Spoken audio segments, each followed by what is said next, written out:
Okay, hello and good evening, good morning, wherever you are. I am speaking from Maputo in Mozambique. So it's evening for me, and my name is Elsara Bedri, and I work with the Global Alliance on War, Conflict, and Health. We're very glad that you are able to join us today. Our alliance seeks to advance this field of scholarship and practice, provide leadership, promote equitable partnerships, and amplify the voice of those affected by war and conflict. Our Alliance was formally launched with a webinar in summer of 2022, and we now have more than 100 member organizations from different fields such as academia, humanitarian organizations, and journals. We also have a website, and you can find more information on how to join the Alliance. We're also looking forward to create working groups on our platform, and you can find more information on collaborators on war and health projects. So we would love it if you are able to join us when in the working groups when that takes place. So today is our fourth webinar or installment in this webinar series. The first one was on explosive events in urban areas. The second was on health systems in the context of war in Ukraine. And the last one we held was on US military footprints in Africa. Our next webinar will be held somewhere during the last week of January. We still haven't fixed an exact date, but we will surely send out some kind of communication as soon as we have that decided. Our moderator today is Holly Barker, and we're very happy to have her with us. She will introduce our speakers who are very versed on this topic and on the long legacy of nuclear weapons production and testing and lingering health harms.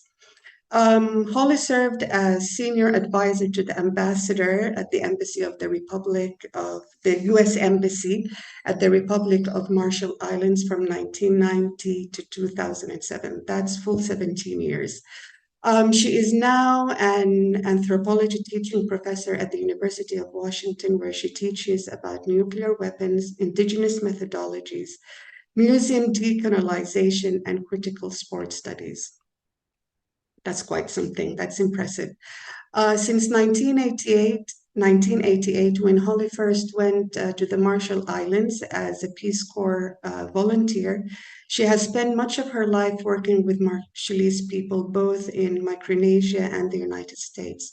Her research focuses on the history of the U.S. nuclear testing program in the islands and the serious ongoing health and environmental problems affecting Marshallese as a result of the testing.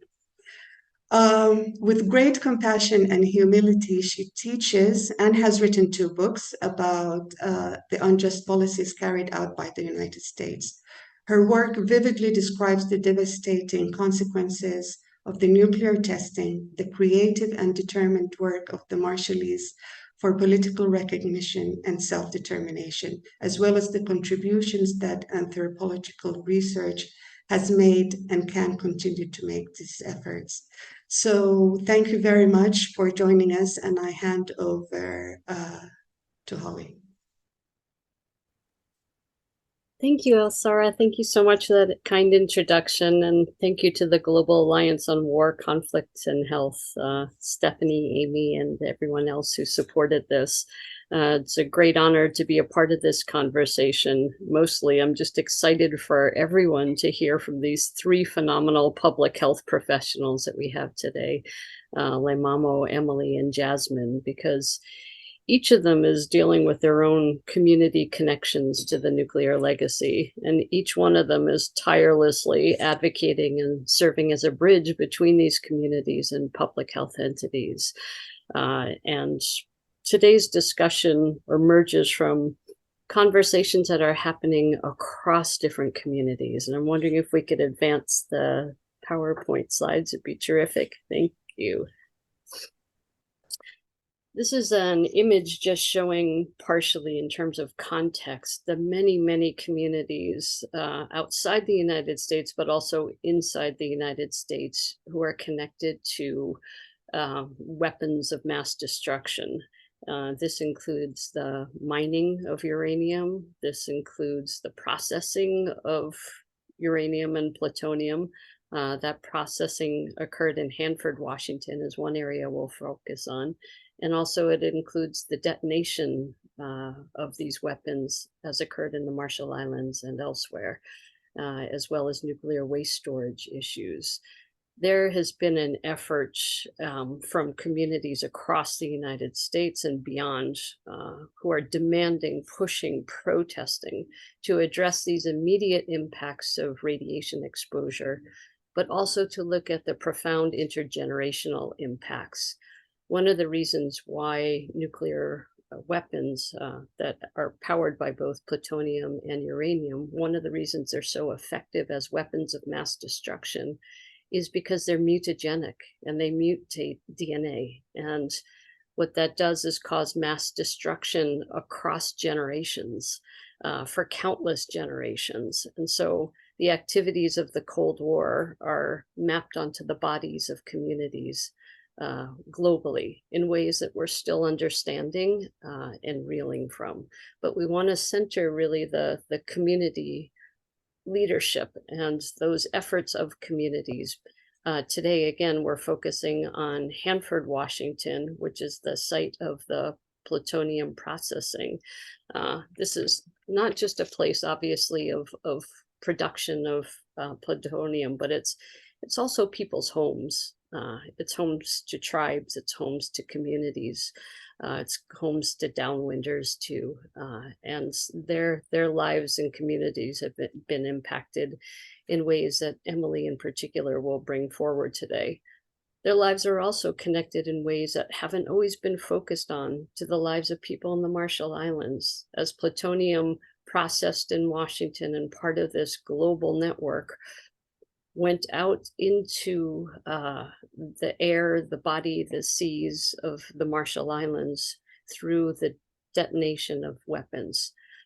We see here in this link of the processing of the plutonium and then the release of that plutonium that was processed in Washington. It gets released out in the Marshall Islands and then in the bodies. What we want to think about in terms of public health too are these incredible disparities in health that are emerging. In the Marshall Islands, where there were 67 nuclear weapons detonated between 1946 and 1958 by the US government, there was an effort to study the impacts of radiation on human beings and the environment so that that information could then go back to weapons laboratories and impact the design of future nuclear weapons. And so the Marshall Islands has always been a living laboratory, essentially, to US government weapons designers, and that legacy has profound effects on the community. One of the issues we'll talk about today, which brings together Emily and Lemamo and Jasmine in conversation too, is that there's no oncology treatment out in the Marshall Islands. In the Marshall Islands, where so much radiation has been released, there's no cancer care, there's no oncologist there, there's no treatment center. So people are forced to leave the country if they have a cancer diagnosis. And this brings many people from the Marshall Islands to Washington state seeking health care that they cannot find in the Marshall Islands, and makes this connection full circle between Washington state and the Marshall Islands. I'm thrilled to introduce you to these incredible speakers today. I just have so much respect for their ethics, for their deep commitment to communities, to the ways that they approach public health with humility and compassion and tireless energy. I'm thrilled for you to know all three of them because they're wonderful health professionals, but they're also remarkable human beings. So I'll turn it over to Lemamo, Jasmine, and Emily, please. Thank you very much. Speakers, just some housekeeping stuff that I completely forgot to mention before.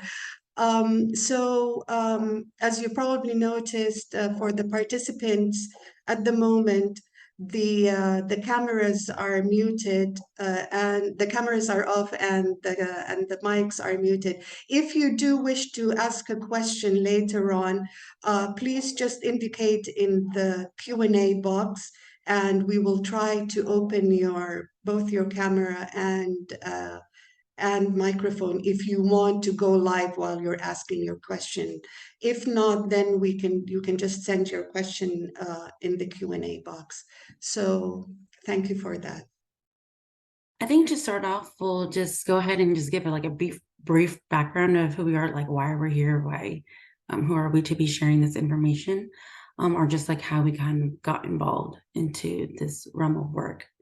And I'll begin since my microphone is on. But good morning or good afternoon, evening, wherever you are. Good day. My name is Jasmine Alec. I am calling from Seattle area. We all are. All of the panel speakers and Holly are.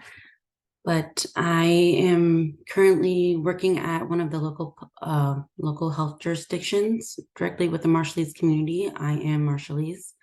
I was born and raised in Portland, Oregon area. So I kind of got to grow up seeing Marshallese, my family, Marshallese folks come to the US seeking medical services, health services. And I kind of just saw the struggle in navigating that, which kind of led me to seeking or pursuing public health. And now, luckily, I get to work with the Marshallese community now on those things. But it was not until later or relatively recently, when I started learning about this nuclear history and its impact on why Marshallese people are coming to the US looking for health services. So during my school years, I really got to delve into all of that, and I'm happy and excited. Maybe not happy is not the right word, but I'm excited to share all of that information with you all, some of it today.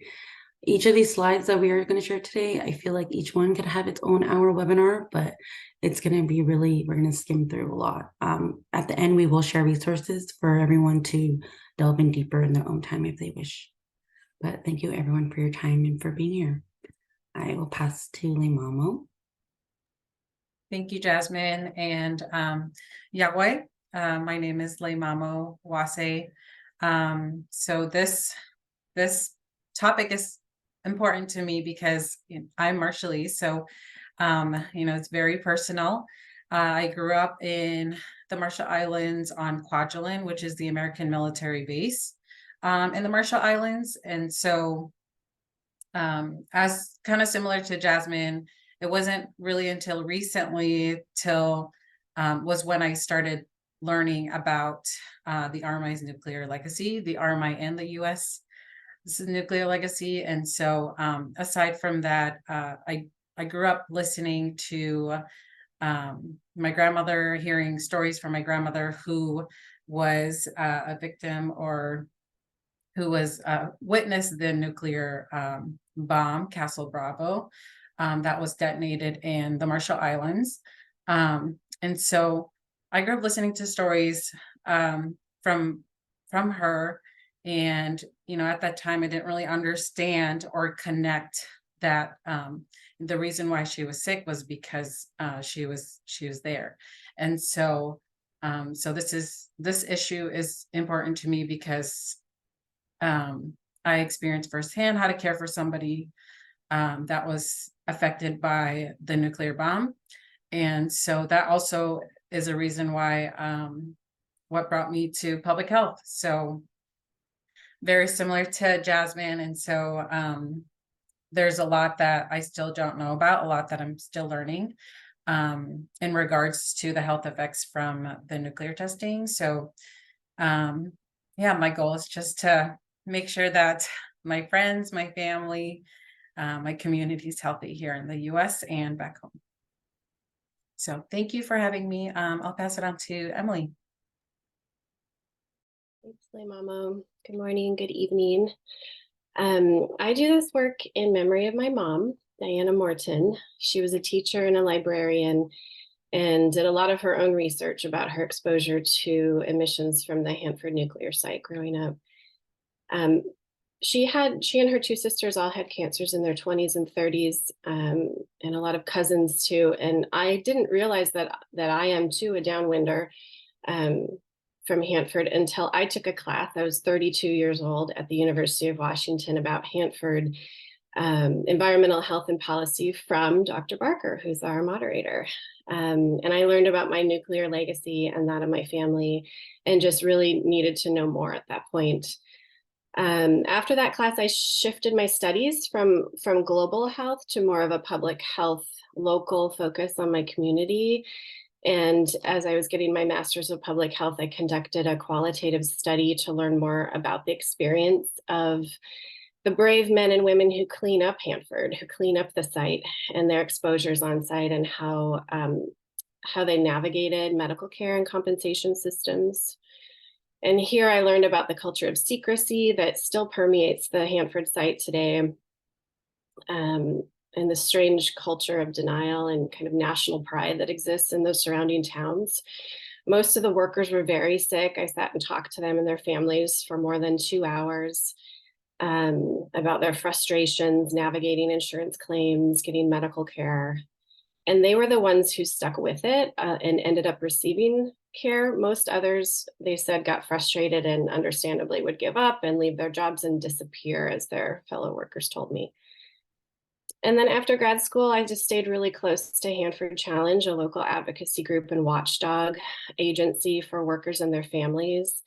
Hanford Challenge essentially holds the United States government accountable to a safe cleanup of the site.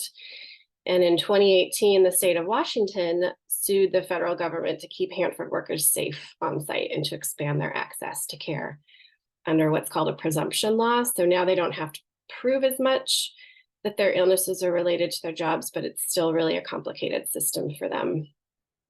And we need a sort of presumption law like this for downwinders and frontline communities, so everyone can receive the care that they deserve. And finally, now I'm a clinical instructor in the University of Washington School of Public Health, and I have the honor of connecting students to practicum and capstone projects related to Hanford and downwinders, and mentoring them while adding to a larger body of research on the health effects associated with the site. Right now, one MPH student is about to launch into teaching a course to high school students in a rural, mostly Native American community about the health risks associated with Hanford. I'm also sitting on an advisory committee for a retrospective birth outcome study looking at neonatal health outcomes in communities surrounding the Hanford site. So there's lots of great work and research being done now. And I think all of us on this panel have been part of student projects at one point, either our own or mentoring others. So that's a big part of my work. I think moving forward, we're kind of prepared some questions that we're just going to go through and to kind of just guide our conversation today. So I will go ahead and move forward with the first question. The first question here is, what U.S. government experimentation took place that exposed people to radiation? And sorry, Emily, I'm going to pass it to you to start us off. Sure. As far as the Hanford site, the one experiment that, or test that took forward, was called the Green Run. It was an experiment conducted on December 2nd in 1949, and it was a test to monitor Soviet nuclear production. So they basically wanted to be able to tell they wanted to emit stuff from the Hanford site and then see if planes above could see it to detect other sites. And compared to accidents like 3 Mile Island in Pennsylvania in 1979, where radiation release, people were actually evacuated in that, but no one was told. In 3 Mile Island, it was only about 15 curies that were released. In the Green Run, it was 8,000 curies of radioactive iodine, and no one was told about the Green Run test or evacuated. So significant concentrations of radioactive material fell northeast to Spokane, Washington, southeast to Walla Walla, and actually like all the way down to Southern Oregon, a whole state away. So that happened December 2nd, but collectively over the 30 years of the Hanford site being active, a total of 739,000 curies of radioactive iodine were released unintentionally. So the green run was an intentional test, but overall there was a lot more released. Sort of similar with like the lack of informing community members and whatnot. A similar activity happened in Marshall Islands. This is known as Project 4.1, which followed the largest detonation of Castle Bravo in March 1st, 1954. And shortly after, they launched this Project 4.1, which was a study to look at the effects of radiation on the body, specifically the Marshallese people. It's kind of how you imagine a study to look like. The Marshallese people were not, although they were not informed of this and there was no consent, they were placed like in a fenced off area where only military personnel and scientists can come in and out. Urine and blood tests were being, samples were being collected every day. Like teeth and bone marrow were being extracted from all ages of people. And this was kind of under the guise of, like Marshall's community members thought these were medical checkups, like they were being helped to like being checked on the ailments that they were experiencing, but really they were just collecting data. Like people were not being given Tylenol or any treatment for their ailments. And just like a study group, there was just like any other study, there was a control group as well that was brought from a neighboring atoll. They were like being considered as unexposed compared to the experiment group who experienced the fallout directly from Castle Bravo.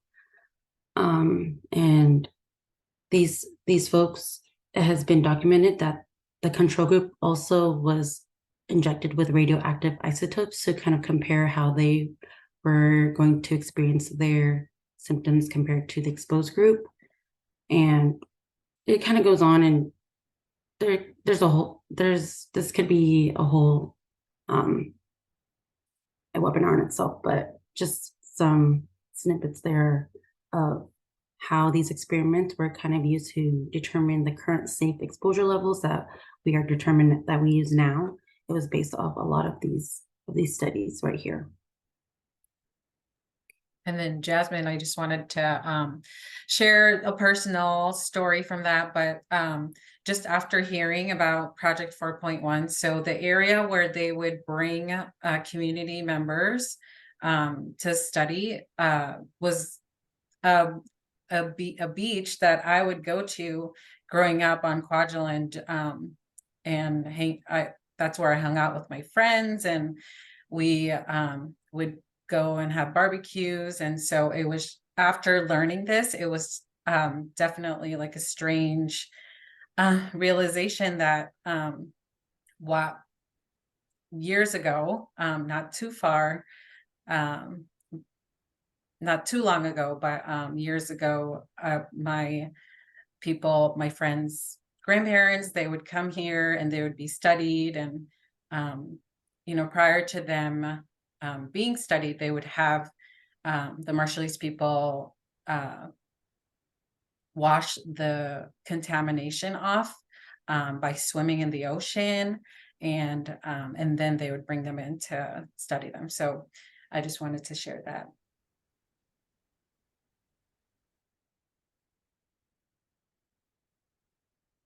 Kind of going into like what are some of the health effects all the way from then to now.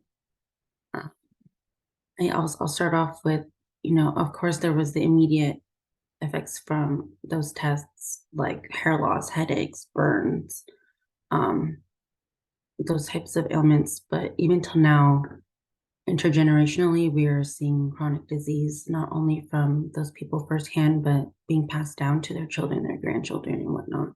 We could also see this with Hanford workers, not only in the Marshall Islands. And during my grad program, I got to kind of look at the health impacts of like tank farm vapor exposures at Hanford on Hanford workers. And a lot of Ailments that were shared included respiratory illness, lung disease, and of course, cancer to themselves, cancer in their children, grandchildren, and whatnot.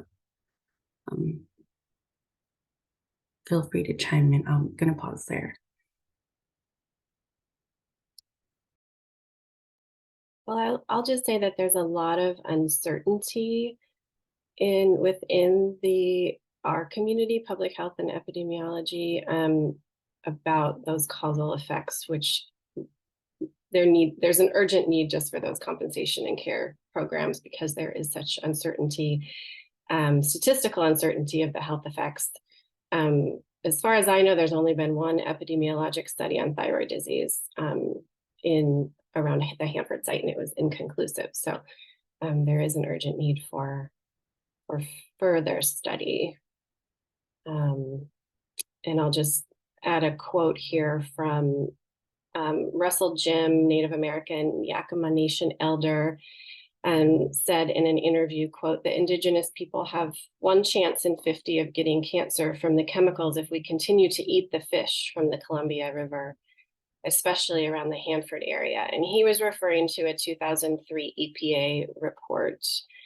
So just thinking about those exposure scenarios and how they can be different for different bodies. And I just want to plug a really great resource by Shannon Cram in her new book, Unmaking the Bomb. She talks about these exposure scenarios that need to be taken into consideration for different bodies and different bodies, how they inhabit these spaces, such as indigenous people who are consuming fish and other things. And then in thinking about more recent events with COVID, Marshallese people were disproportionately affected by COVID, and they had very high hospitalization and death rates. And so looking at this photo here of one of our amazing leaders and advocates, she's wearing the Marshallese flag mask, helping community members. I think we'll kind of go more into that later, but she's over here helping a community member and just making sure that community members were aware, and she speaks Marshallese too. So and a lot of Marshallese people have pre-existing conditions. And so, as Jasmine mentioned, chronic diseases, diabetes, which these aren't directly linked to the bombs, but because, due to the environment changing, that really altered a lot of things such as diet, and et cetera. So that is the reason why we're prone to getting COVID.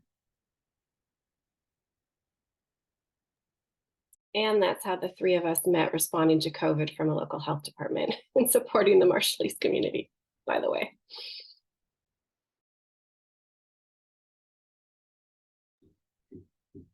Now, following that, what does healthcare access look like for those affected? What are the barriers to access? Yeah, so I can kind of start us off here. So the Marshallese people under the Compact of Free Association, so that's COFA, they can travel to and from the United States freely. And then in return, the U.S., they get, it's for military purposes, national security. And so COFA residents tend to migrate to the U.S. to seek medical care, educational and job opportunities. So with that, however, there are some challenges. And so with the Marshallese people, I just wanted to highlight two of many. One of them being that, and this is something I just learned, that Marshallese people actually have very low insurance coverage rates. This is according to the 2020 census. So 79.6% of Marshallese are not covered And so, there are a lot of, we can think about a lot of reasons why. But in addition to that, there are very minimal language materials that are translated in Marshallese, and just it's difficult for family members seeking medical care to request translation or interpretation while they're during their hospital visits. And so that's also very difficult. And then as Holly mentioned, there is no oncology cancer care back home. And so a lot of families do have to come to the US and basically leave their lives back home. And yeah, oftentimes this is very challenging for families to just kind of move somewhere new with a new culture, and give up their homes or their lives back home to try to seek care.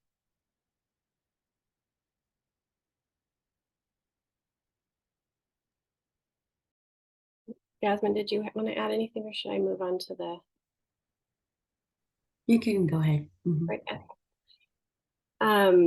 So I will talk about both barriers to access for Hanford workers and just the general community around Hanford downwinders.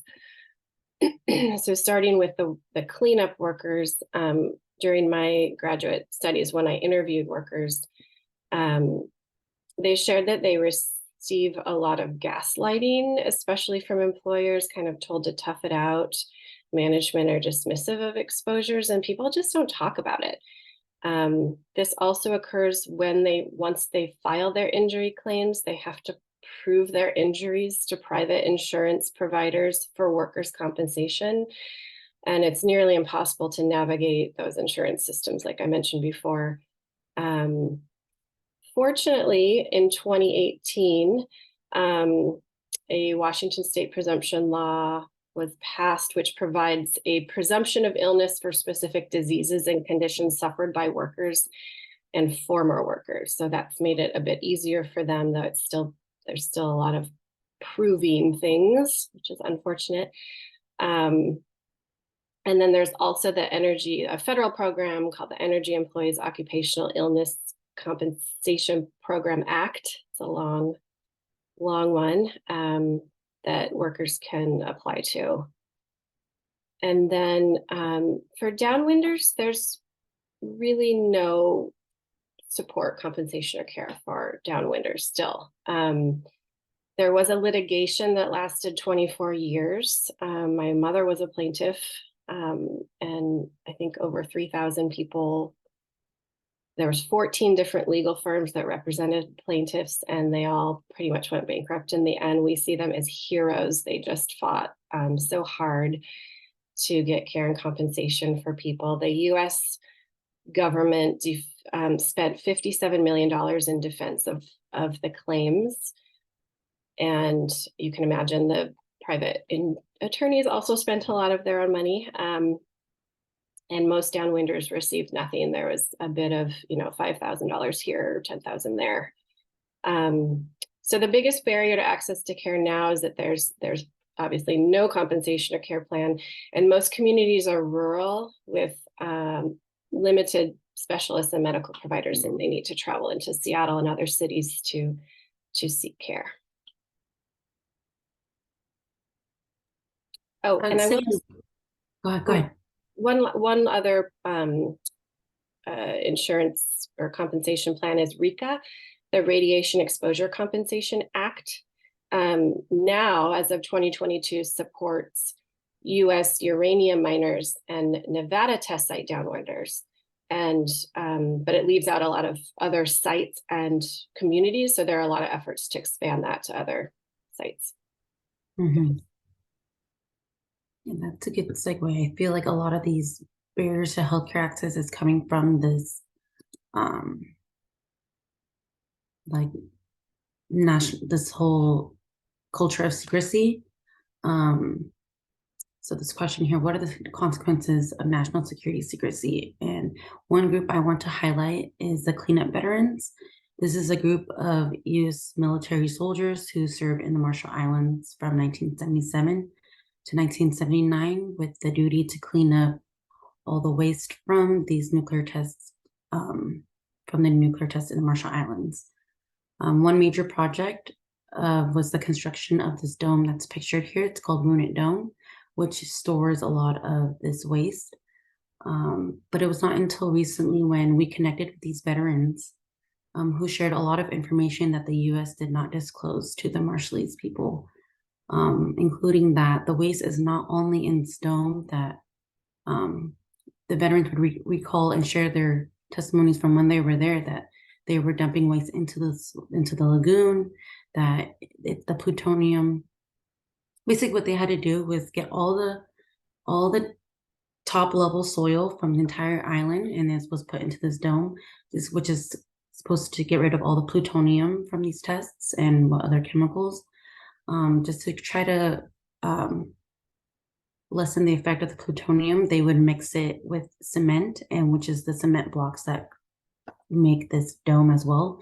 And it's also all the bunkers throughout the island, which are made of cement, is all mixed in with the plutonium as well.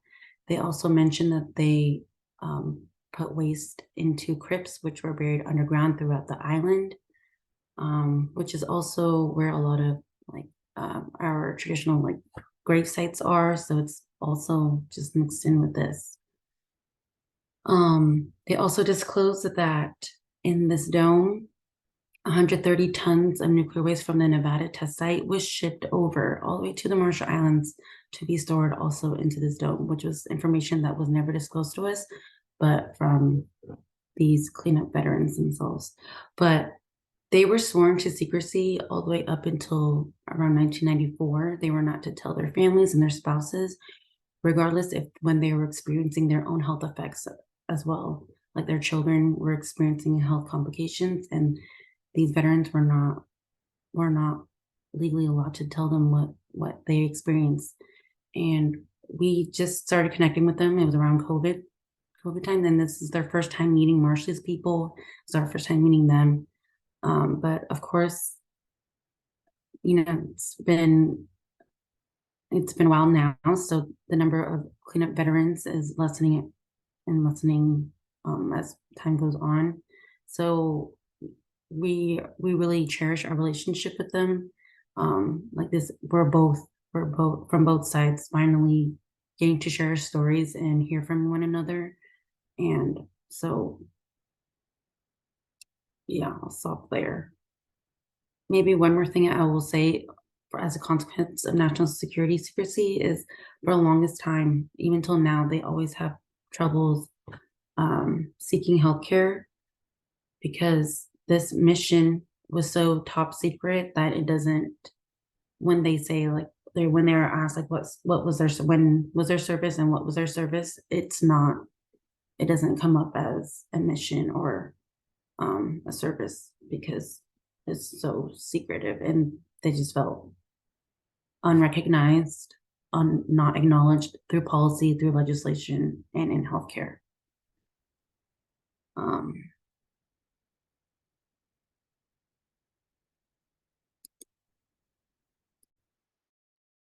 I can talk a little bit about Hanford workers, and it'll be brief because I already talked about this a bit, but the culture of secrecy that exists at the Hanford site today, a legacy of the Manhattan Project secrecy, I think, are that health and safety concerns are criticized when employees speak up about their concerns about their safety.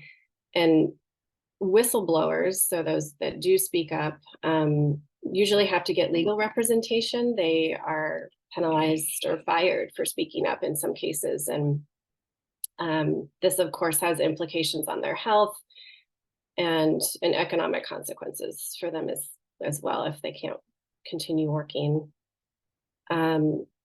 Also, I think that I want to mention that there's a new movie called Richland that's in the film festival circuit right now. It's an independent film here in the US. So hopefully it'll be available more widely soon, but it's about the culture of the surrounding industry company town of Richland, and kind of this strange culture or normalization of violence, or normalization of the extraordinary violence of the past. For example, the high school still has the bombers as its mascot. So there's, I think that relates to this culture of secrecy and just the general culture that has extended to these communities who've worked at, whose parents and grandparents have worked at the Hanford site, both building bombs and now cleaning it up. So I just wanted to mention that too. One last thing I do want to mention regarding like community members. Of course, every time community members come to government, I mean, they share their experiences and their testimonies, and we're constantly being told that everything is safe now. Things are cleaned up. It's safe to live in these islands and whatnot. So we are constantly being denied that harm was done, of compensation and care. Even like one story is that during like Project 4.1, of course, during the study, when samples were being collected or like pictures were being taken of burns or of babies that were born with birth defects, all these pictures. And then once this was all during the trusteeship of the U.S. in the Marshall Islands. And once that trusteeship was over, the office that held all of those pictures of from those times, like just coincidentally burned down with all of that evidence. And it just seems coincidental. Yeah. Anything else you want to add, Momo? Or Holly, I also invite you to speak to, but whenever. Okay.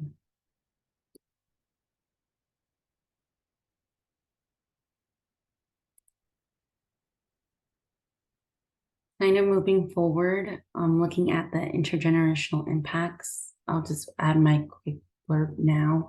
Aside from the obvious like passed down physical health impacts that we've been discussing, there's also lots of intergenerational trauma. And, these during this time, there was forced relocation happening, which leads to loss of cultural practices. One example being a lot of these tests happen in the northern atolls in the Marshall Islands, and in the northern atolls, like to travel to other neighboring islands that were far away.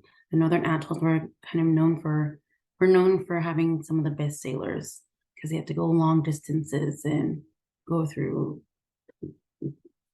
the ocean. And now that they don't live there anymore, these practices are lost basically. And that's just one example of many things, including it definitely has affected our environment and to our diet. Segue to Momo. Yeah, so I don't know if you can tell in this photo here, but right under effects of environment, diet, and cultural practices and migration. So looking at this photo, you'll see a lot of canned foods, processed foods, rice, ramen. So these actually today, these are our staple foods. Like I love my rice and fried chicken and spam.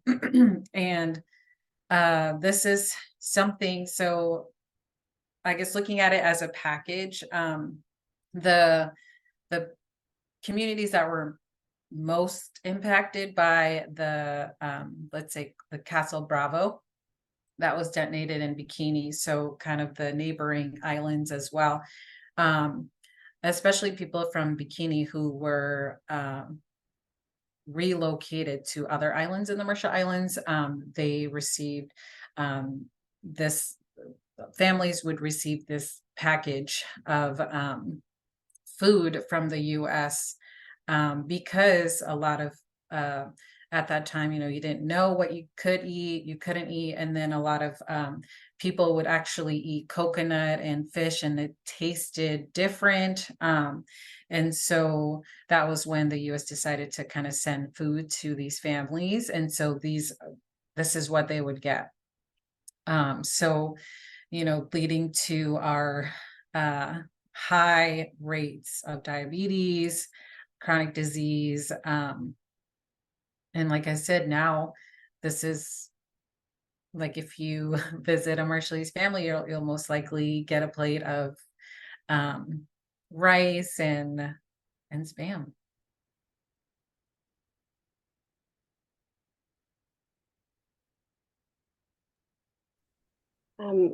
For the Hanford community surrounding Hanford and for workers too, I think, well, speaking more about the downwinders, there's definitely, like Jasmine said, there's intergenerational disease burden, hereditary thyroid disease and cancers, and mental health impacts of that, and trauma too. But I think I want to talk more about the site itself and the environmental impacts and cleanup of these sites. And we're only talking about 2 sites in the world. There's a lot. And the half-life of plutonium is 24,000 years. So it's not just our children and grandchildren. It's forever waste that are in these tanks at Hanford and in Dome. And I want to quote Russell Jim again, an incredible Yakama Nation elder. He said, "Hanford is going to be a big burden on all of us. You younger generation have to realize what you're going to be faced with, and perhaps your children and grandchildren also." And he often would say too, that this waste is, we've been here since time immemorial, and we will continue to be here and show you where the waste is. So just thinking about that long-term impact on all of us. Yeah.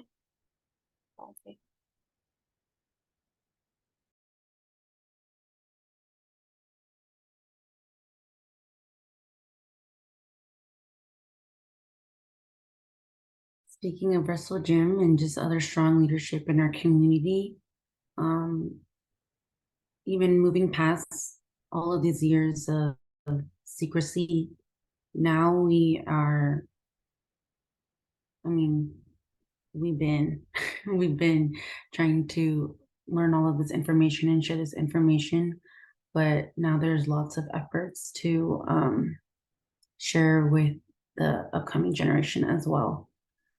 The Marshall Islands National Nuclear Commission has inputted or started teaching this curriculum into schools before.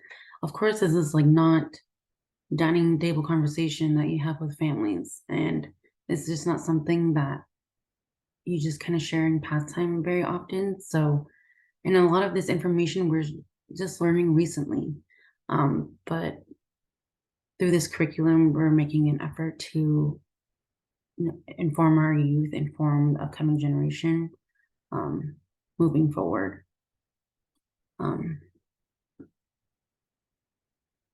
Anyone else want to share about other organizations?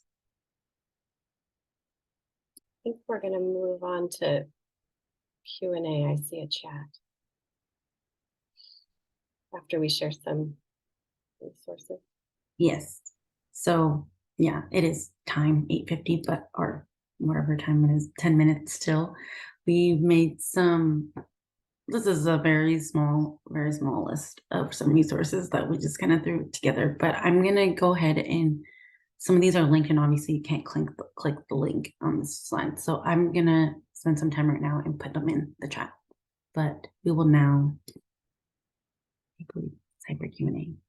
And I would just advertise just really quick on those resources, just advocate. I know there's a lot of health professionals in the audience and folks from all over the world. Just the number one bullet there is advocate for compensation and care for your frontline communities, and learn about what types of care and compensation you have in place for them now in your countries, states. Okay, thank you very much for that very informative session, and also sharing your personal stories with us. I think that brings it more to life, and to get really an insider's perspective. Okay, at the moment, I only see one question or a comment in the Q&A. I can jump in, Elsara, if that's helpful too, Yes, because there was yeah, that would there's a be nice great. comment in there by Deb, and appreciate that so much. And I think Emily was alluding to just how many different frontline communities there are. And that even though this webinar only focuses on Hanford and the Marshall Islands, but these same issues have been replicated across the United States and beyond in the different areas where the colonial empire reached, whether it be the Democratic Republic of Congo for the uranium mining, to testing also in places like French Polynesia and Kiribati and Christmas Island, Algeria, around the world. So certainly each one of those communities is wrestling with their own issues of illness, displacement, denial, lack of services, and need for addressing the health disparities as well. So I'd love maybe the speakers could all comment too on sort of the solidarity. I really liked hearing Jasmine talk about the friendship that emerged by working with the cleanup veterans too. And just thinking about the possibilities that have emerged from this work too, like where are those areas of connection and hope and potential that link these communities?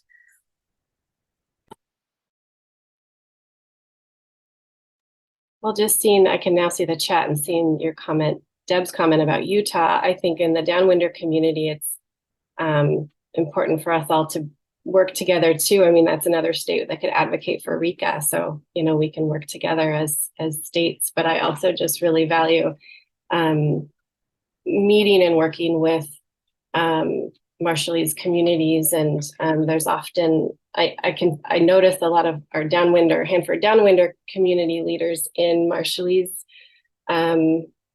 sessions, meetings, celebrations. Like, I just really value that that solidarity, and just, you know, the three of us meeting each other and having that in common has been really valuable. So yeah, more connections. May I jump in here?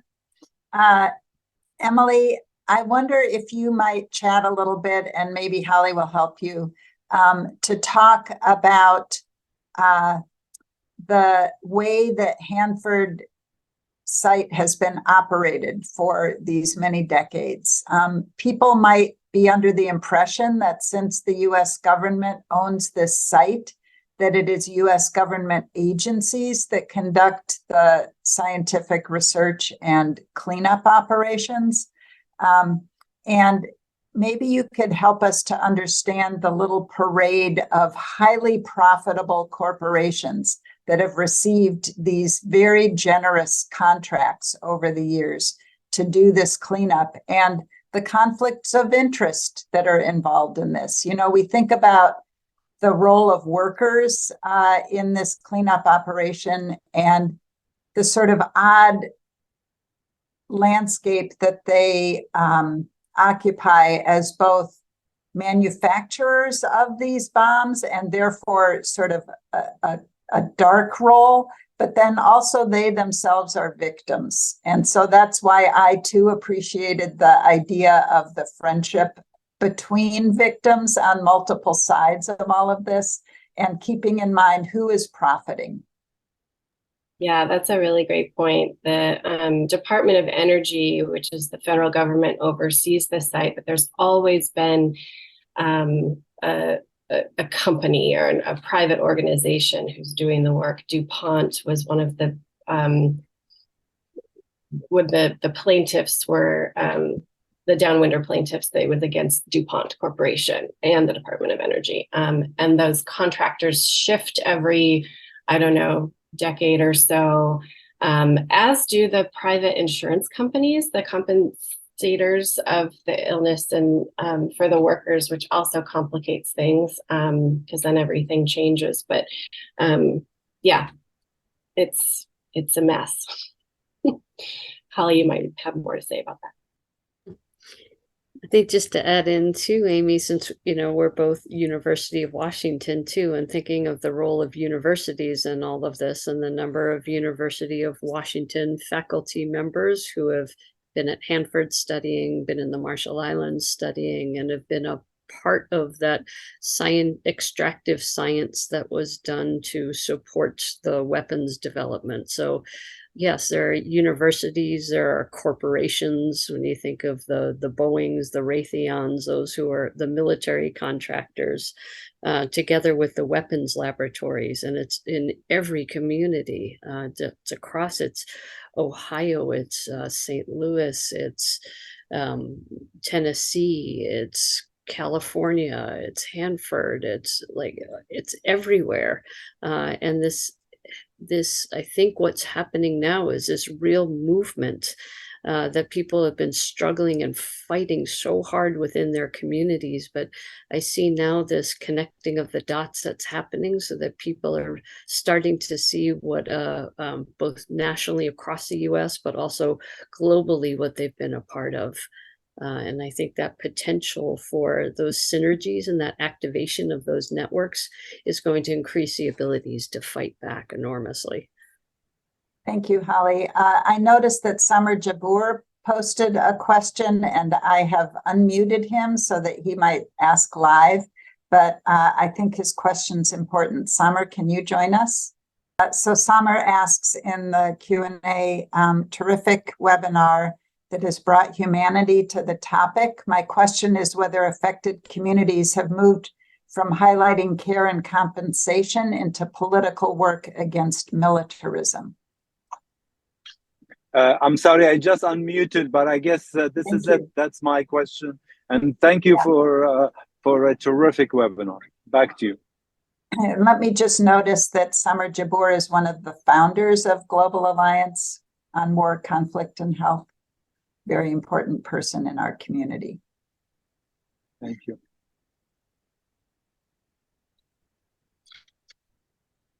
I think there's a couple different ways that I've seen our community advocate against militarism, war in general, nuclear weapons, and that's through Washington Physicians for Social Responsibility does a lot of work. Obviously Hanford Challenge, but also the Union for Concerned Scientists I've just recently been introduced to, and there's I think through advocacy through those groups I've seen a lot of that. Thank you.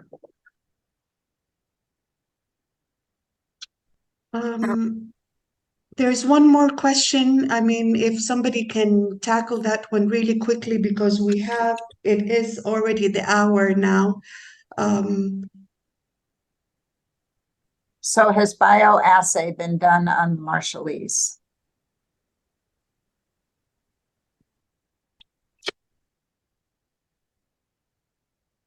Maybe that's too specific a question for this audience. All right. Okay, so I just want to thank everybody who has our fantastic panel and moderator who have joined us today, and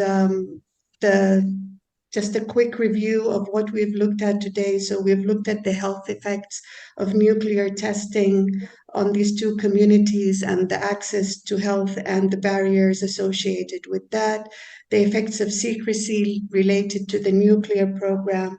Of special interest for me was the intergenerational impacts and how those have affected diets and the environment, as well as the cleanup that's going to be associated with this.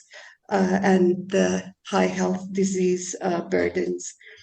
As the panel has already shared with us the fantastic resource, and we will also be sharing that with you later on. So thank you very much to all of you who have been with us here today, and we look forward to you joining us in other webinars, as well as to join our alliance. Please check our website for that. Thank you very much. Bye-bye.